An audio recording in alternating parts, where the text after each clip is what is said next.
আমি তো ২৪ ঘন্টা গাইল খাই। মানে আমার পোস্টে মানুষ যত অ্যাপ্রিশিয়েট করে আমার প্রশংসা না করে তার থেকে বেশি আমারে গাইল দেয়। এখন একটা গাইল খাওয়ার একটা পোস্ট করি। সেটা হইল গিয়া ইউরোপের প্রত্যেকটা দেশে, যেহেতু আমি ইউরোপে থাকি, যদিও আপনারা অনেকে কইবেন যে শুক্র রাষ্ট্রদিন। হ্যাঁ, শুক্র রাষ্ট্রদিনে ইউরোপের একটা বিষয় আমি দেখছি, সেটা হচ্ছে গিয়ে বিভিন্ন সময় এবং উৎসব অনুযায়ী বাস, ট্রেন এবং ফ্লাইটের ভাড়ার পরিবর্তন ঘটে এবং এটা একেবারেই স্থির থাকে না। ধরেন, আমরা যদি শুক্রবার টিকিট কিনতে যাই, বৃহস্পতিবার টিকিট কিনতে যাই, টিকিটের দাম কিন্তু এক সিটি থেকে আরেক সিটির মধ্যে অনেক পার্থক্য হয়। ধরেন আমি যদি সুইডেনের কথা বলি, সুইডেন থেকে মনে করেন আমি নরওয়েতে যাব, শুক্রবার যদি টিকিট কাটতে যাই, তাহলে সেই টিকিটের দাম অন্যান্য সাধারণ দিনের থেকে অন্তত ১-১৫০ ক্রোনা বেশি থাকে। এমনকি ৩-৪০০ ক্রোনা পর্যন্ত বেশি হয়। মানে বিষয়টা আমি বুঝিয়ে বলি। যেমন ধরেন, আমি যদি মঙ্গলবারে টিকিট কাটি, মঙ্গলবার আমি ধরেন আমার সিটি থেকে, ধরেন জেনেভা থেকে আমি প্যারিস যাব। এটির মঙ্গলবারের টিকিট যদি হচ্ছে গিয়ে ধরেন হয় ২০ ইউরো, তাহলে এটি শুক্রবারের এই টিকিটের দাম মানে ১০০ ইউরো পর্যন্ত হইতে পারে আর কি। এটা আপনারা নিজেরা সার্চ দিলেই পাবেন। কিন্তু একটা কথা আছে।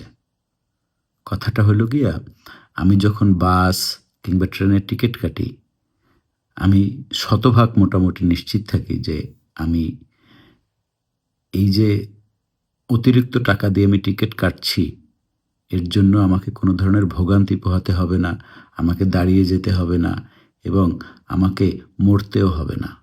অ্যাক্সিডেন্ট করে আমাকে মরতে হবে না, কারণ সবাই নিয়ম মেনে চলে। বাংলাদেশে এই যে ঈদ বা অন্যান্য অনুষ্ঠানের সময় যে এই যে টিকিটের দাম বাড়ে, সেটা নিয়ে একটা ক্যাচাল হওয়াটা স্বাভাবিক। কিন্তু এটা ঠিক সত্যি কথা যে ধরেন আপনি বাসের টিকিট স্বাভাবিক সময় ধরেন ৬০০ টাকা দিয়ে কিনলেন, ঈদের সময় সেটি ১,০০০ টাকা দিয়ে কিনলেন। কিন্তু এটা আপনাকে নিশ্চিত করে না যে আপনি এই যে বেশি টাকা দিয়ে টিকিট কিনেছেন, এর জন্য আপনার বাসটি অ্যাক্সিডেন্ট করবে না। এটা কিন্তু না। অ্যাক্সিডেন্ট করবে এবং আপনার মৃত্যু এটার কারণে হতে পারে। এই ভিডিওটা করার কারণ হচ্ছে এই যে